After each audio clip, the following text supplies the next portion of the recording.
Loud? Can you hear me? Okay, I'm hearing myself too much. Okay. I'm going to take a deep breath because it's very impressive to see you all this way. Maybe you can also take a deep breath. Okay. I'd like to start, before we start the session, I'd like to have 30 minutes in remembrance of His Majesty, the late King of Thailand. So if you could close your eyes and just for 30 seconds, remember him and bless him.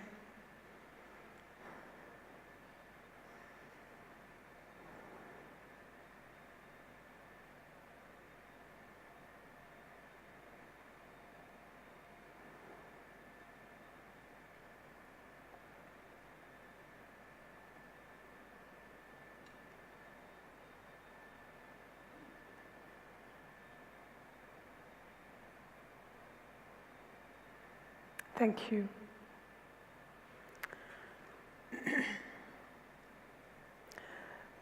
And oh, that's my alarm. Is it my alarm? No, somebody's alarm. Okay, same sound. The wedding, before my wedding, we had 3 weddings in my family in the past 10 years. And there was one wedding of my uncle, mine, and then my niece. The wedding of my uncle had a guest list of 5,000 plus people. They were all family. I come from a very, very large family. We're huge. I'm related to most people. And so coming from this large family, it makes you sort of a different person. And the reason why I talk about this is because it has shaped me in who I am. My grandmother was the person holding this family together. In her home, there were 3 running kitchens because there was a turnover of about 100 people a day, every day. And anybody who comes has to have a meal and a drink, and then we talk. It's only at her funeral that I found out, and many of my family members found out, that many of the people who came, we were not really related to. They were coming to seek her help. She never told us. There were high-level officials, there were business people, religious people, people from the communities, from the rural areas. It was no big deal. She had her chair and she would say, "Sit down. How are you doing? Have you eaten? What would you like to do? How can I help? How's your mother? How's your wife?" And this is how it started. When I found this out, she passed away in 2008.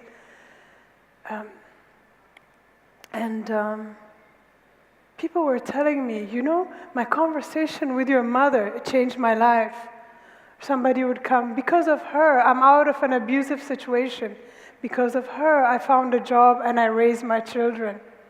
Because of her, because of her, because of her." Wow, I didn't know. I had no idea. So with this in the backdrop, when I was a small child, backtrack a little bit, I was a straight D student, D all the way. Because I was busy. I was busy playing in my grandmother's compound. I was busy girl.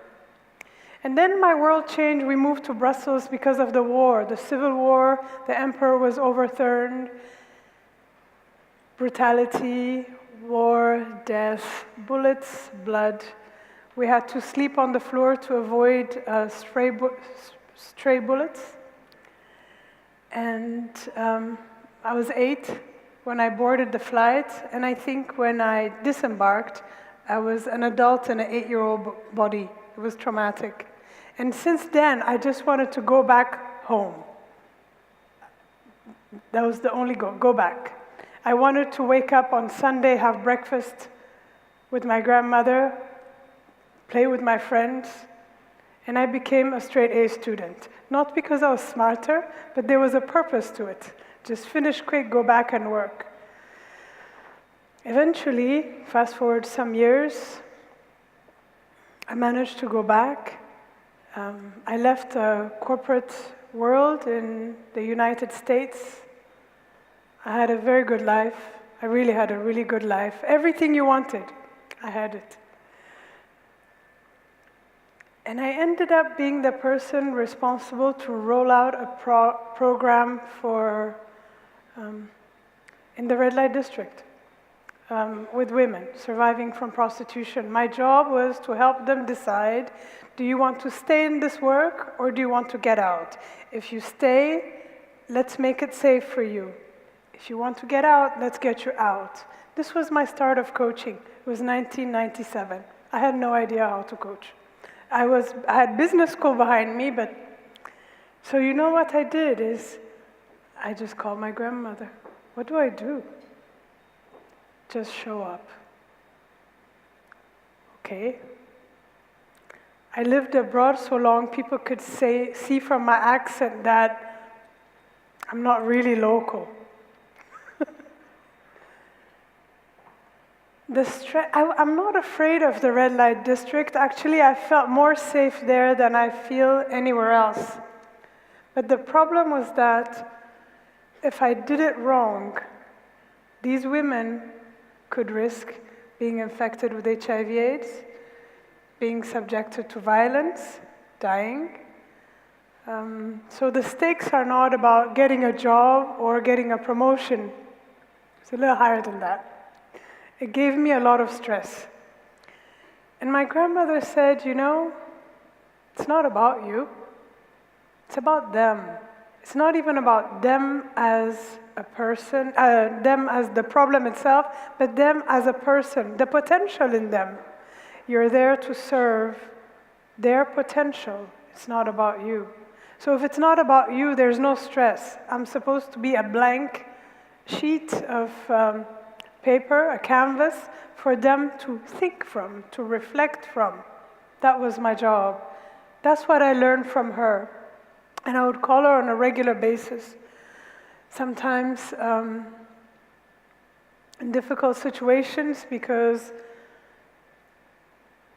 you have women who come who are badly beaten or it was hard. And you just have to rise up and say, what do I ask? You know, in coaching, we talk about powerful questions at a theoretical level. And we say, what can I ask? But now it's more like, what should I say? Am I supposed to give her a tissue, cry with? And my grandmother said, no, it's not about you. You're there to serve. You're not there to please, you're there to serve. Get on with it. I love my grandmother. By the way, she was a sharpshooter. She was trained in theology, philosophy, and art of war. She could handle firearms very well. And she had a sense of humor. So she would say, get on with it. And that's what I learned from her. We started in the red light district with about 10 women. By the time I left, we had over 6,000 women who, you know, when you talk to somebody and say, I'm not judging you, do what you need to do, I understand. Let me help you, let me support you. What can I do? What do you need to move forward? One time we were driving back, so of course, red light district, we worked in the night. Like 8 p.m. to 2, 3 a.m. And we're driving by, and I saw one young adolescent girl who was in our program, and it was on the street. She was being beaten up on the street by the police. And there was a big man standing there, you know, while she's being beaten. So I stopped and I said, why are you beating her? I said, she's our student. And he said, student. He said, water, I'm trying to translate. He said, water would go faster into a stone than knowledge in her head. And you say, wow. And she was on the floor saying, you know, he just got me drunk so that I could have sex without protection. I'm not doing that. She was in our program. She was one of our coachees. She's like, I'm not doing that. And as a coach, what do you say? I say, you know what, she's our student. And then you have to get it in you. And I said, well, you know, you see the car over there? There's a camera filming everything. Tomorrow it's going to be on TV if you don't let her go. There was no camera. I was bluffing. He said, what camera? I said, it's okay, keep beating her. Yeah, make sure you record it where, yeah, thank you. So little do you know, things happen in there, but it wasn't about me. It's about saying, serve. And this is when you serve for humanity. It's not about me being a coach or saying, I have a client or I don't have a client, but it's about saying, in this lifetime, why am I here on this earth? What will be different because I lived 50 years, 60 years, whatever, however long I live? What will be different? How many ripples of goodness would have happened because I did what I did in benefit of someone's potential? Earlier this morning, Dr. Stefan mentioned about loyalty and service to the master. In my community in Ethiopia, it's very important. As someone who serves, so technically a servant, your pride comes in which master are you serving? It's like, whose child are you? Whose child are you? Who are you, really? And in my language, we say Fatari, and Fatari means the creator. That's who we are loyal to, and that's who we serve. So it doesn't matter what I think, it doesn't matter what you think. My only purpose is to serve the best I can, because you can't really fool the creator. The creator knows if you're doing your best or not. So as coaches, when we serve for humanity, it's really about asking ourselves, who am I serving? Am I serving myself, feeling good about hearing somebody tell me about their problems, and in the back of my head I'm saying, thank God that's not me. Tell me more.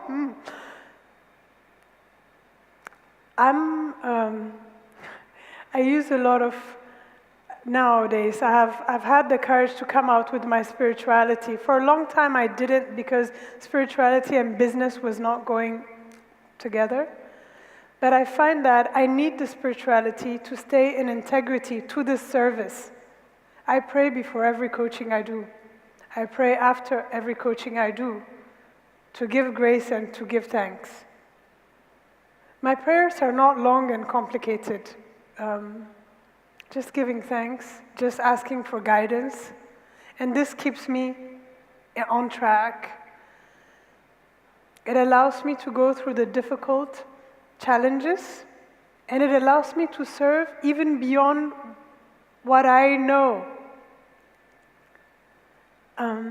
At some point, we lived in Sierra Leone in West Africa. I don't know if you're familiar with it. The Civil War was between 1991 and 2002. Has anybody seen the movie Blood Diamond? Hands up. I lived there. We moved there a little bit after the end of the Civil War. And again, we were hesitating. Our children were small, 3 and 5. My husband's employer was saying, it's not a family post. And I said, if we have to be there, let's go. And you get there and you find people that have been injured by cutting the traces of the war. And again, you have to say, how can I serve? What can I do? And I started working with the former child soldiers. Again, not that I know anything. We met because they stole my bag. And I went back up to them and said, you can't steal my bag. I could be your auntie. You don't want an angry auntie running after you. It was amazing work, but there's not too much time to go in length about it, and maybe in the hallways we can talk about it. But I just want to tell you that even in that situation, when you're faced in front of somebody and you're working with them, that we don't get stuck to the word coaching, that we can drop the word and say, I'm here to enable you reach your potential. What can I do? And you are part of me as much as I'm part of you, right? So what can I do for you? What would you like to do? How can I hold you accountable?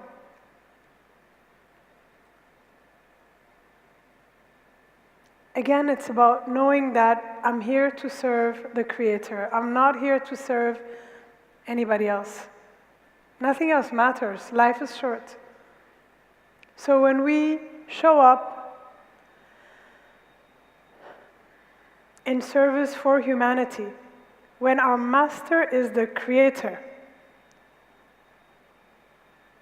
we have nothing else to do but to show up. Doesn't matter. You don't need recommendations, connections, business cards, that you're willing to say, I'm here to serve. Wherever you want me, I will be, and I know you will take me there. I'm here to serve. And in this way, we can serve humanity. And I think as coaches, we have a unique opportunity to touch the lives of people very deeply and to create huge positive ripples. And so with this, I will leave you by saying that it's a pleasure to be here to celebrate AIPAC's 10th anniversary for harmony and mindfulness for humanity. It's amazing. And I wish you safe travels home and blessings.